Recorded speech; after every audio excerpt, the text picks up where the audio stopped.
Is Starfield an Xbox exclusive? Are you clickbaiting people?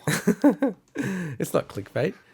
So, crushing the hopes of PlayStation Bethesda fans, Jeff Grubb, reporter for VentureBeat, and runs his mouth a lot on his streams as well, has now reported. So it's not as an opinion, but it's reported that Starfield will be an Xbox and PC exclusive only.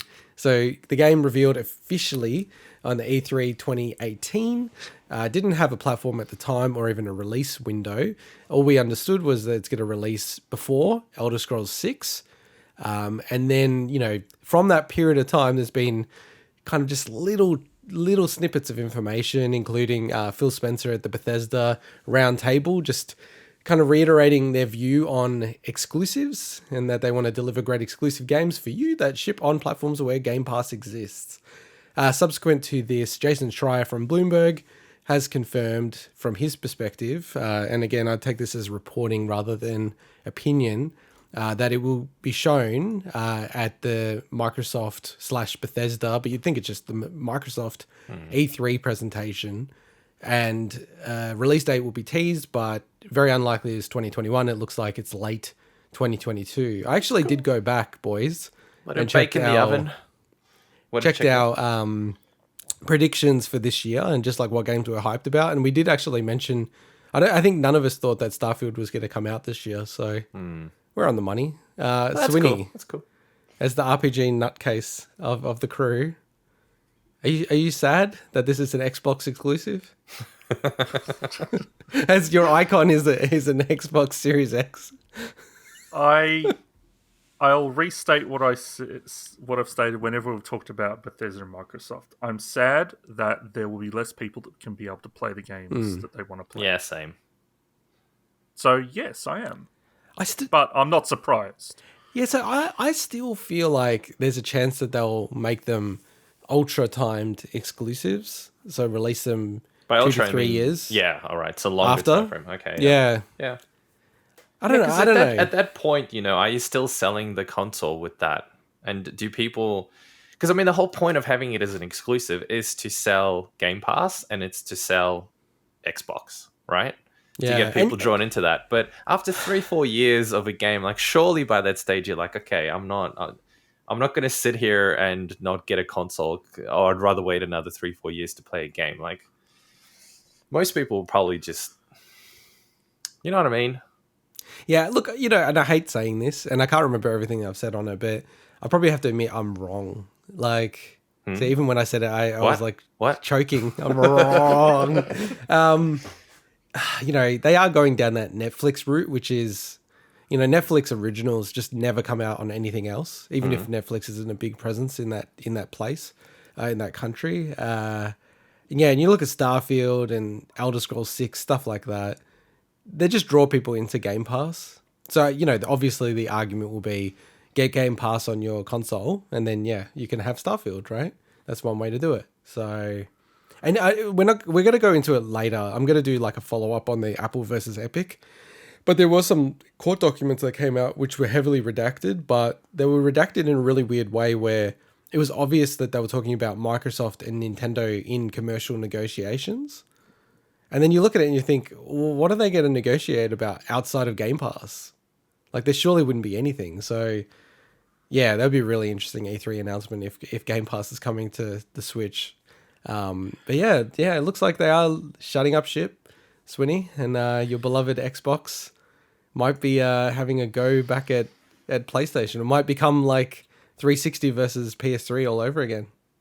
I'd be interested to see what happens with the Indiana Jones game being made by Machine Games that's being headed up by Todd Howard. Because if you think about that property, I don't know technically who owns Indiana Jones these days. Does anyone know? Like any studios, it's film studios or anything? I think it's Disney, isn't it? I'm not sure. I'm not sure where that sits, but surely it's Disney because Indiana Jones is part of Lucasfilm. Okay. Surely Disney wouldn't want that a new Indiana Jones to be exclusive to Xbox. Yeah, you'd have to make it multiplayer. And we've even seen stuff that was single platform being pushed into multiplayer with MLB The Show. So I'm the same as you. I feel like that was a deal that was done a while back as well. That's not a recent deal. So why would they have made a deal that says you can only go on Xbox? I think maybe that's where all the debate and confusion's coming from, like Phil Spencer's comments, because he's sort of always been saying, yeah, exclusives, but, we do need to look at it a case-by-case basis and honor contracts and stuff. So I agree. I think the Indiana Jones game is going to be on multiplat. But yeah, like Elder Scrolls 6 is going to be the big one. If they say that is Xbox only, that's going to be pretty nuts.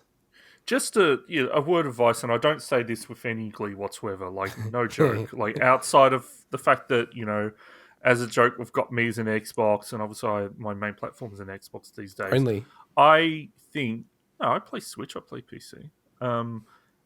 Just don't set yourself up for disappointment. At this point onwards, to me, the assumption is that any Bethesda game is exclusive to Xbox PC. To me. I agree with that. So just and if it goes the other way, then that's good news, obviously.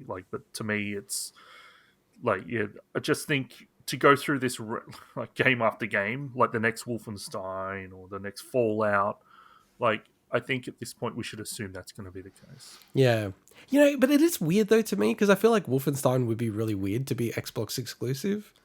Whereas, some of the bigger titles, not so much. Like, I wouldn't be so shocked with Fallout, Elder Scrolls, Starfield being exclusive. Whereas Wolfenstein, I don't know, it's a bit like Doom. Like, you just feel like it would be on everything. Yeah. But Doom being exclusive, like Doom 3, which is a weird title, but, like that being exclusive to Xbox and PC, man, that feels really weird to me. It also feels, obviously, just from a consumer perspective, such a backward step of having those games available, or the previous versions of those games available, and then a new title comes out and people can't play it on a particular platform. But I mean, that's an acquisition. I baby. know. Yeah. It's all about that. It just ultimately, I think, it just sucks for the consumer. Really, it sucks for people who don't want to fork out extra money for a second console that they don't really need. You know what I mean? Not everyone's in a privileged position to get both, or there's not even any stock, even if you did want to be able to get both. So, the last thing I just wanted to say on this before we move on to the next story is just, I'm actually now interested. Is there going to be Xbox Game Pass exclusive games where a game comes out and it only is available on Game Pass? I could see a game like a Sea of Thieves style game, possibly. But I mean, it's probably not much more work to have something on Game Pass and also as a full retail download. So I think you could potentially see some free-to-play shared world live service game or something like that. Something small. Yeah, I guess you test that with something small and just see how people feel about it. If they get too offended by it. All right, let's move on to our next story.